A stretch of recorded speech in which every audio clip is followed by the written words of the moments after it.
Hello friends, yoga for part of the life में प्रदीप सब सांग मान को पुणी थे स्वागत। सांग मैंने आपण मैंने मो वीडियो को प्रथम रू शेष जाए निश्चय देखु और जदि भल लगुच तो आपण मान फ्रेंड सर्कल शेयर करूँ, लाइक करूँ, सब्सक्राइब करूँ और बेल आइकन को दबाई दिखाँ जहाँफल मुझे जेकोसी वीडियो अपलोड करें आपन पाखे प्रथम नोटिफिकेशन पहुँच जाए। तो सांग मैंने सब बड़े मुझे yoga for part of the life. तो सामने आपण नीतिदिनिया जीवन जमी आम सकाल उठुचे बाथरूम आमर गोटे पार्ट ऑफ द लाइफ, सेमती योगा भी गोटे पार्ट ऑफ द लाइफ। आपने निश्चय एंट्री करूँ योगा को किसी समय आप ध्यान करूँ निश्चय मुझे सब कही। तो सांग आज आम देखा उष्ट्रासन आ उष्ट्रासन फायदा कौन। सामान्य प्रतिदिन उष्ट्रासन अभ्यास करने द्वारा शरीर को खोला रखिबार साहाय्य करे। आमर जो इंटर शरीर रही ताकू खोला रखी थाए, कौटी भी जाम हेनी। सामान्य देखिए केतले आम निश्वास मार्ग आम जाम हो कौट लग जाऊँगी आ सी क्लीयर हो पाए। तो ये टाइप प्रोब्लेम आपको हेनी। प्रतिदिन उष्ट्रासन अभ्यास किसी समय करूँ, 2 मिनट 5 मिनट जी आप कैपेसिटी करूँ। तो हम शरीर को खोला रखिए साहाय्य करे उष्ट्रासन। सांग उष्ट्रासन अभ्यास प्रतिदिन करने द्वारा शरीर जो 3टी अंग आमर रही मुख्य तार विकास करें।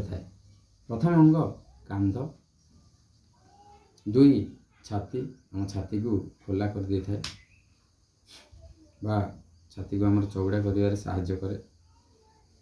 अंटा पेन यही मुख्य 3टी कांध, छाती आउ जो बैक पेन कौन अंटा ये पेन होता भाई अंटार आमर जो सब रोग रही आपको बहुत फायदा दे था, बहुत मजबूत कर दे था उष्ट्रासन। सामान्य प्रतिदिन उष्ट्रासन करने द्वारा जो आम हिंदी में फेफड़े कहे बा फुसफुस कहे, फुसफुस को मजबूत करें उष्ट्रासन। सांग मैंने प्रतिदिन उष्ट्रासन अभ्यास करने द्वारा अंटार तल भाग जो व्यथा आमर हो देखिए सामान्य किसी समय अंटा पेन सब रोक। तो से उष्ट्रासन को निश्चय अभ्यास करूँ उष्ट्रासन जहाँफल आपण को बहुत बेनिफिट मिले। सामान्य उष्ट्रासन कौन कष्टकर आसन नुहे, बहुत इजी आसन जो टाइप मुझे आपको देखली बालासन से टाइप रे उष्ट्रासन। तो चलन सांग मैंने देखा उष्ट्रासन। देखो सांग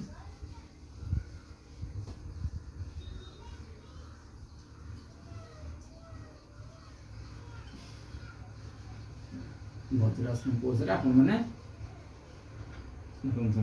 उष्ट्रासन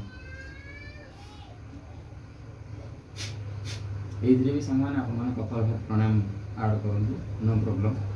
सामान कहूँ आप प्रति आसन कपालभाति प्राणायाम करूँ जहाँफल बेनिफिट 2 गुण हो।